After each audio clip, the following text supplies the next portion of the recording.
करते हैं चुनावी महासंग्राम की खबरों के साथ।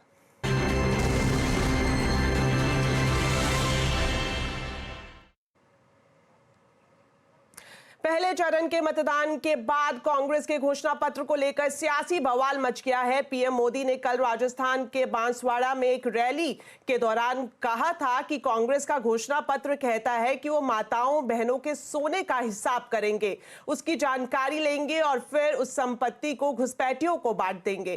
कांग्रेस मां बहनों का मंगलसूत्र भी नहीं बचने देगी। पीएम मोदी ने कहा कि कांग्रेस उन लोगों को संपत्ति बांटना चाहती है जिनको देश की संपत्ति पर पहला अधिकारी मनमोहन सरकार मानती थी। उन्होंने कहा है कि अगर कांग्रेस की सरकार बनेगी तो हर एक की प्रॉपर्टी का सर्वे किया जाएगा। हमारी बहनों के पास सोना कितना है उसकी जांच की जाएगी, उसका हिसाब लगाया जाएगा। हमारे आदिवासी परिवारों में चांदी होती है, सिल्वर कितना है उसका हिसाब लगाया जाएगा। सरकारी मुलाजिमों के पास कितना जगह है, क्या है, पैसे कहां है, नौकरी कहां है, उसकी जांच की जाएगी। इतना ही नहीं, आगे क्या कहा है, ये जो गोल्ड है बहनों का और जो संपत्ति है ये सबको समान रूप से वितरित कर दी जाएगी। पहले जब उनकी सरकार थी उन्होंने कहा था कि देश की संपत्ति पर पहला अधिकार मुसलमानों का है। इसका मतलब ये संपत्ति इकट्ठी करके किसको बांटेंगे? जिनके ज्यादा बच्चे हैं उनको बांटेंगे, घुसपैठियों को बांटेंगे। वहीं कांग्रेस के मैनिफेस्टो पर गृह मंत्री अमित शाह ने भी निशाना साधा है। उन्होंने छत्तीसगढ़ में एक रैली के दौरान कहा कि कांग्रेस पार्टी को मिर्ची लगी है क्योंकि पीएम मोदी उनके घोषणा पत्र में सबकी संपत्ति का सर्वे कराने वाली बात कह रहे हैं। आज कांग्रेस पार्टी इसे लेकर पीएम मोदी पर सवाल उठा रही है। अमित शाह ने पूछा कि क्या कांग्रेस के घोषणा पत्र में सर्वे की बात नहीं है? अभी अभी कांग्रेस पार्टी को मिर्ची लगी है। मोदी जी ने उनके घोषणा पत्र में से सबकी संपत्ति का सर्वे करने का कहा है। मोदी जी ने कल कहा क्यों करना है इस सर्वे को? कांग्रेस पार्टी पूरी नरेंद्र मोदी पर सवाल उठा रही है।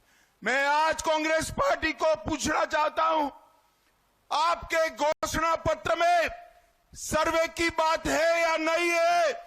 राहुल बाबा देश के नाम में स्पष्ट करे।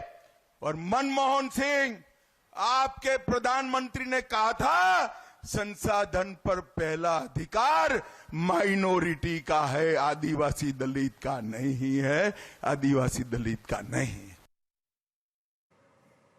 वहीं कांग्रेस के घोषणा पत्र पर पीएम मोदी के बयान के बाद कांग्रेस ने भी बीजेपी पर पलटवार किया है। राहुल गांधी ने एक्स पर पोस्ट किया है कि पहले चरण के मतदान में निराशा हाथ लगने के बाद नरेंद्र मोदी के झूठ का स्तर इतना गिर गया है कि घबराकर वो अब जनता को मुद्दों से भटकाना चाहते हैं। साथ ही उन्होंने ये भी कहा कि कांग्रेस का ये बयान लिखा है कि पीएम मोदी के पास चुनाव में गिनाने के लिए मुद्दे नहीं है। जो आदमी अपनी हिम्मत खो लेता है और जिसके पास बोलने के लिए कुछ मुद्दे नहीं हैं तो ऐसी चीज़ें लाते हैं। अगर उनके पास उनके ठोस मुद्दे हैं, ठोस काम हैं, वो बता सकते हैं। जैसा कि हमने नरेगा का बताते हैं, फूड सिक्योरिटी का बताते हैं। उनके पास कुछ नहीं बोलने के लिए, वो हमेशा कांग्रेस को टीका करते हैं या अपोजिशन। एक चुनाव जीतने के लिए आप झूठ पे झूठ परोसते चले जाओगे जनता को। चलिए, आपकी गारंटियां झूठी, आपके जुमले झूठे, आपके वादे झूठे। अब देश को हिंदू मुसलमान के नाम पर आप झूठ परोस कर बांट रहे हैं। कांग्रेस के मैनिफेस्टो में कहीं भी, मैं ये चुनौती करता हूं प्रधानमंत्री को, कहीं मुसलमान या हिंदू कोई इस तरह का शब्द हो तो हमें बताएं और ये चुनौती स्वीकार करें, नहीं तो झूठ बोलना बंद करें। इस बीच बीजेपी नेता अमित मालवीय ने एक्स पर कांग्रेस के मैनिफेस्टो के कुछ हिस्सों को हाईलाइट किया है और साथ में राहुल गांधी का वो बयान भी जारी किया है जिसमें वो आर्थिक सर्वे की बात कह रहे हैं। मैनिफेस्टो में हमने क्रांतिकारी काम करना है। पहला काम जाति जनगणना, इससे सबकी गिनती हो जाएगी, सबको पता लग जाएगा किसकी कितनी आबादी। उसके बाद इकोनॉमिक सर्वे होगा, फाइनेंशियल सर्वे होगा, हिंदुस्तान की सब संस्थाओं का सर्वे होगा, सबको पता लग जाएगा हिंदुस्तान के धन में किसकी कितनी भागीदारी है। तो कांग्रेस के मैनिफेस्टो पर क्यों छिड़ा है सियासी बवाल, आज चुनाव अड्डा में इसी पर करेंगे बड़ी चर्चा शाम 7:57 पर। चलिए अब बढ़ते हैं आगे। चुनावी रैली में उत्तर प्रदेश के मुख्यमंत्री योगी आदित्यनाथ ने समाजवादी पार्टी, कांग्रेस और बीएसपी को एक साथ निशाने पर लिया है। योगी ने कहा कि एसपी, बीएसपी और कांग्रेस के लोग अयोध्या में राम के जन्म का प्रमाण पूछते थे। योगी ने अयोध्या और काशी का जिक्र करते हुए ब्रज भूमि को लेकर भी ऐलान किया है। योगी ने कहा कि अयोध्या और काशी ने अपने लक्ष्यों को हासिल कर लिया है और अब बारी ब्रज भूमि की है। ब्रज भूमि का भी अब नंबर आने वाला है।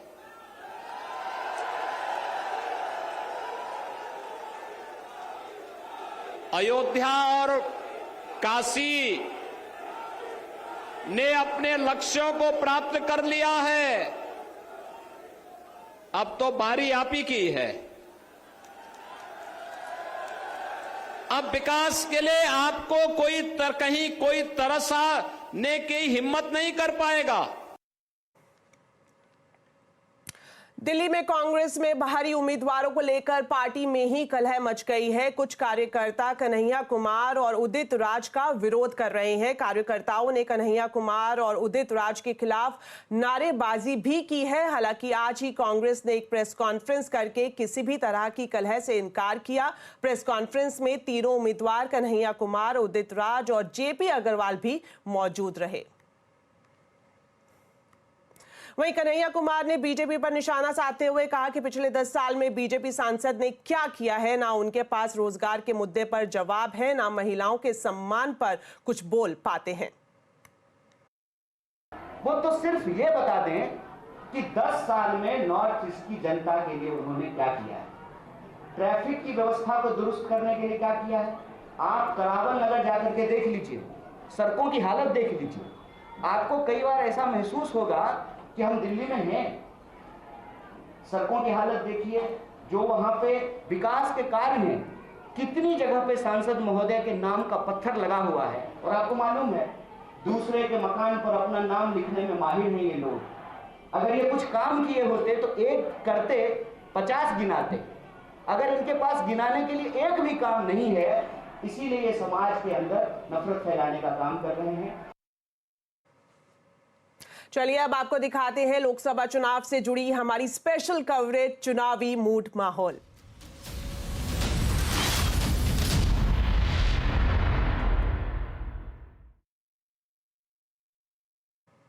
तो चुनावी मूड माहौल में आज हम आपको लेकर चलते हैं बारामती, जहां कांटे की टक्कर ननद और भाभी के बीच में है। सुप्रिया सुले जहां अपनी सीट बचाने के प्रयास में है, वहीं सुनेत्रा पवार के लिए यह सीट उनके पति अजीत पवार के लिए प्रतिष्ठा की लड़ाई है। ऐसे में बारामती की जनता किसको साथ देगी, हमने बातचीत की है बारामती के युवाओं से। देखिए, बारामती की जनता से हम जानने की कोशिश करेंगे कि वो किसके लिए वोट करेंगे और उनके मन में क्या है।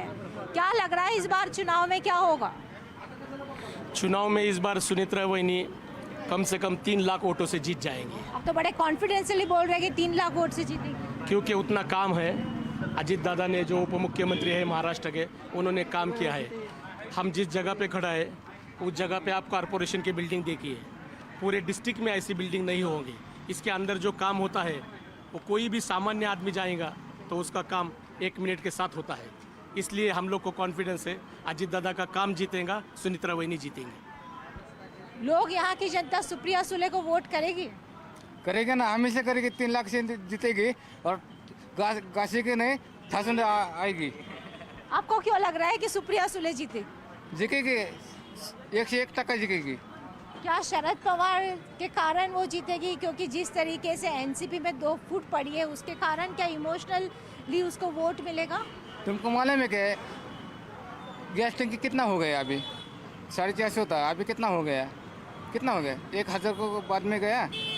क्या करेंगे घर वाले? मेरा को भी है ना, सबको है, क्या करेंगे? बोलो ना तुम, क्या करेंगे?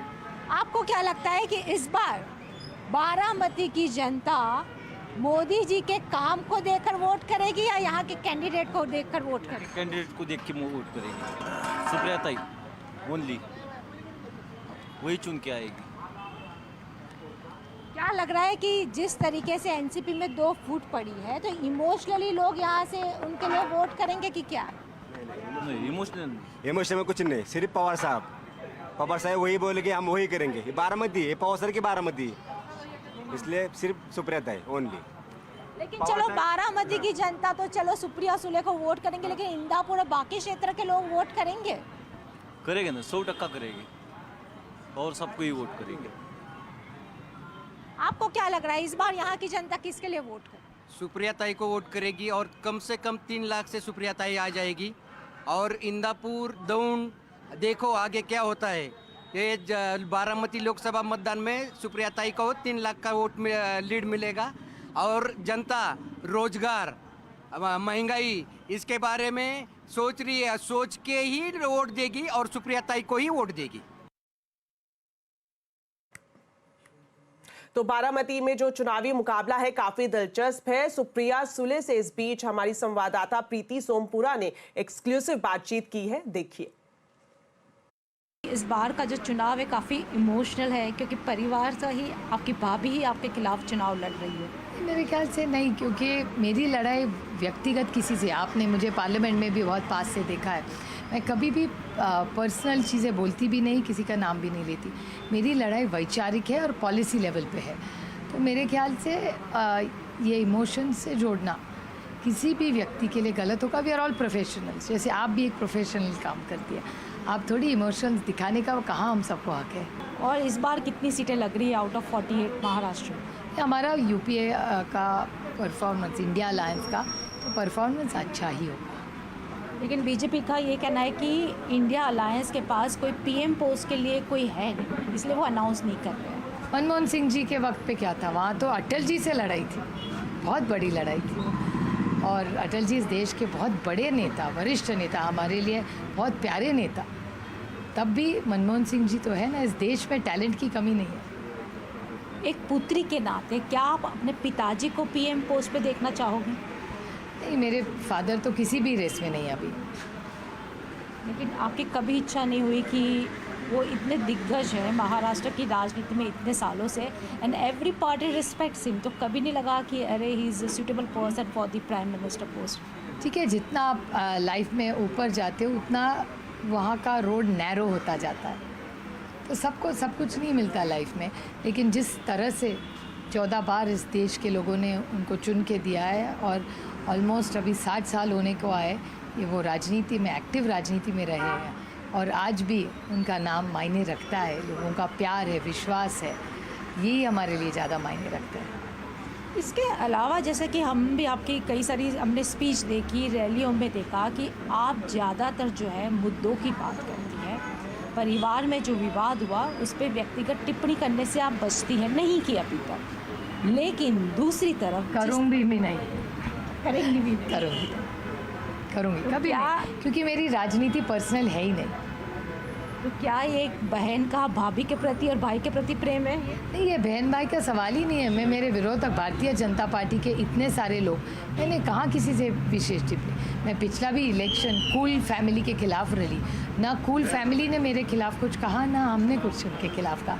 ये पारिवारिक लड़ाई मेरे लिए है ही नहीं, कभी भी नहीं रही। मेरी राजनीति पारिवारिक नहीं, इसलिए मुद्दों को लेके जो भी विरोधक है, एक सशक्त लोकशाही में विरोधक का भी मान सम्मान होना चाहिए। अजीत पवार का एक वीडियो वायरल हुआ है जिसमें वो ये कह सकते कि लोगों को कह रहे हैं कि अगर आपने मुझे वोट नहीं दिया तो आपके काम की फाइल पास नहीं होगी। हर एक की काम की स्टाइल अलग होती है। आप मानते दादा की स्टाइल ऐसी ही है? अलग है। लेकिन इससे हटके और एक सवाल है कि बहुत सारी पार्टियों ने अपने कैंडिडेट के नाम अनाउंस कर दिए, लेकिन महिलाओं को जितने टिकट मिलनी चाहिए उतनी नहीं मिली है इस बार। और ख़ास तौर पे जैसे कि प्रतिभा धानोरकर के ऊपर कई व्यक्तिगत टिप्पणियाँ हुई, कंगना रनौत पे हो रही है, नवनीत राणा को लेकर हुई, एक महिला पॉलिटिशियन के नाते आपको क्या लग रहा है इसमें? मेरे ख्याल से महिला हो या पुरुष, पुरुषों का भी मान सम्मान होना चाहिए और महिलाओं का तो होना ही चाहिए। किसी भी समाज में एक दूसरे का मान सम्मान करके ही राजनीति करनी चाहिए। इधर चुनावी मौसम में पश्चिम बंगाल में ममता सरकार को कोर्ट से बड़ा झटका लगा है। शिक्षक भर्ती घोटाले में कलकत्ता हाईकोर्ट ने 25,000 से ज्यादा नौकरियों को रद्द करने का आदेश दिया है। कलकत्ता हाईकोर्ट के आदेश के मुताबिक 2016 में जिन लोगों को नौकरियां मिली थी उन्हें रद्द कर दिया गया है। यही नहीं, इन लोगों को 4 हफ्तों में वेतन भी वापस देना होगा।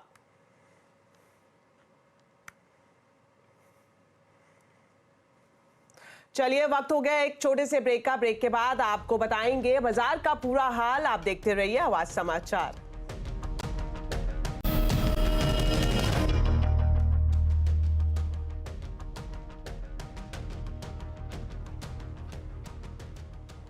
ब्रेक के बाद आपका स्वागत है। अब बात करेंगे बाजार की। आज कारोबारी हफ्ते के पहले दिन बाजार में जोरदार जोश रहा। सेंसेक्स निफ्टी अच्छी बढ़त पर बंद हुए। सेंसेक्स 560 अंक चढ़कर 73,649 पर बंद हुआ। वहीं निफ्टी 189 अंक चढ़कर 22,336 पर बंद हुआ।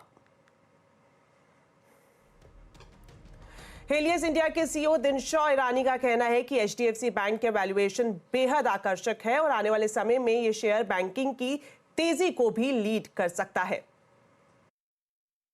हमें लग रहा है कि यहाँ से जो बैंकिंग सेक्टर की जो रैली आपको दिखने वाली है वो शायद इसी में दिखेगी, बिकॉज काफी हद तक ये चला नहीं है काफी टाइम से, और दूसरा वैल्यूएशन भी काफी अट्रैक्टिव हो गए हैं। उल्टा आईसीआईसीआई बैंक के नीचे आ गए वैल्यूएशंस, और रिटर्न रेशियो तो आपने देखी है फिर भी काफी अच्छे रहते हैं despite the merger, that is उसको डिस्काउंट करें तो इसलिए हमें लग रहा है कि यहाँ से अभी कोई प्रॉब्लम नहीं है एचडीएफसी बैंक का, अगर जो आप ओन करेंगे तो इसलिए हमारा तो उल्टा हम ऐड ही कर रहे हैं इसमें। आज बाजार की दिग्गज कंपनी आरआईएल के Q4 नतीजे आने वाले हैं। कैसे होंगे नतीजे, बता रहे हैं हमारे वरिष्ठ सहयोगी नीरज वाजपेयी। चौथी तिमाही में अनुमान है कि रिलायंस इंडस्ट्रीज की जो कुल आमदनी है, रेवेन्यूज है, वो लगभग 2,36,000 करोड़ के आसपास आनी चाहिए तिमाही दर तिमाही, जिसमें करीब 5% से ज़्यादा की ग्रोथ देखने को मिल सकती है। मुनाफा जो है 19,500 करोड़ का हमारा अनुमान है, जिसमें भी करीब 13% से ज़्यादा की ग्रोथ तिमाही दर तिमाही आ सकती है। और एबिटा यानी ऑपरेटिंग नंबर्स जो है वो 43,000 करोड़ से थोड़ा ही कम रहने की संभावना, 4.5% की ग्रोथ है। तो ये कंसोलिडेटेड बेसिस पे नंबर है। अब अगर इसको आप ब्रेक डाउन करें कि अलग अलग सेगमेंट्स कैसे आ रहे हैं, तो रिटेल से हमारा अनुमान है कि रेवेन्यू जो है करीब 21%, 21.5% बढ़ना चाहिए साल दर साल, इसको हम कंपेयर करें, और 84,250 करोड़ से ज़्यादा हो सकता है। ये एबिटा भी यहाँ पे करीब 24-25% की ग्रोथ दिखाएगा, जो कि 6,148 करोड़ रहना चाहिए। मार्जिन में थोड़ा सा 0.2% की ग्रोथ है, 7.3% आना चाहिए। जियो में आरपू फ्लैट रहने की उम्मीद है। सब्सक्राइबर की ग्रोथ बढ़ के 48 करोड़ से पार निकल गई है। मुनाफा 5330 करोड़ के आसपास आना चाहिए, लगभग 2% की ग्रोथ का अनुमान है। और रेवेन्यू 26,000 करोड़ का, यहाँ पर भी 2-2.5% की ग्रोथ है। तो टेलीकॉम वाले बिजनेस से या जो जियो प्लेटफॉर्म है उसके बिजनेस में थोड़ा सा फ्लैटिश रहने की संभावना है, लेकिन बाकी में तेज़ी आएगी। तेज़ी का मुख्य कारण ये है कि रिफाइनिंग मार्जिन से काफ़ी इंप्रूवमेंट हो रहा है, और पेटकेम में स्प्रेड काफ़ी अच्छे देखने को मिल रहे हैं, और वॉल्यूम जनरेट हो रहा है। साथ ही रिटेल में फुटफॉल बहुत बढ़े हैं स्टोर्स इंक्रीज होने की वजह से, और साथ ही ऑनलाइन का भी काफ़ी बढ़िया चल रहा है। तो नेट आप देखेंगे तो बहुत अच्छे नंबर और रिकॉर्ड एबिटा के साथ आने की संभावना है। तो आपको बता दें, जो चैनल आप देख रहे हैं वो TV18 ब्रॉडकास्ट का हिस्सा है और इंडिपेंडेंट मीडिया ट्रस्ट के अधीन है, जिसकी सोल बेनिफिशियरी रिलायंस इंडस्ट्रीज है। चलिए अब बढ़ते हैं आगे और बात करते हैं वोडाफोन आइडिया के एफपीओ की, जो करीब 7 गुना भर गया है। 18,000 करोड़ का ये एफपीओ देश का सबसे बड़ा एफपीओ है, और इस पर ज्यादा डिटेल्स के साथ अब जुड़ गए हैं हमारे सहयोगी यतिन मोहता। तो यतिन, बताएं क्या है पूरा अपडेट। वोडाफोन आइडिया के एफपीओ की जो आज क्लोजिंग हुई, बहुत शानदार तरीके से आपको होता हुआ दिखाई पड़ा पूरा का पूरा एफपीओ सब्सक्रिप्शन। अगर आपको ध्यान है तो एफपीओ के लिहाज से भारत का सबसे बड़ा अभी तक का एफपीओ वोडाफोन आइडिया का था, लगभग 18,000 करोड़ का। जहां तक कि सब्सक्रिप्शन का सवाल है, अभी जो लेटेस्ट अपडेट आ रही है वो ये आ रही है कि जो पूरा एफपीओ लगभग 7 गुना बढ़ा और भरा हुआ है। और क्यूआईबी पोर्शन की अगर हम बात करें तो लगभग 19 टाइम्स की डिमांड यहां देखने को मिल रही है लेटेस्ट आंकड़ों के हिसाब से।